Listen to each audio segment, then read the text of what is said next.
మహారాజు రాజన్న గారు లేరు మరి మహారాజు హనుమంత గారు లేరని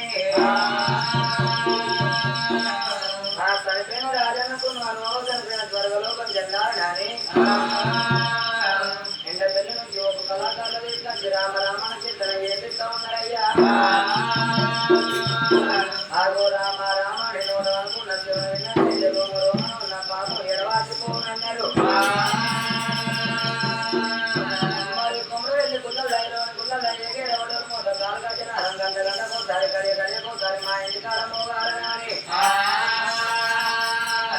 రామరామణ కీర్తన చేపిస్తా ఉన్నారైనా. మరి పుట్టిన వానికి మరణం తప్పది, మరణించిన వానికి పుట్టుక తప్పది. అటువంటి కనుకనైనా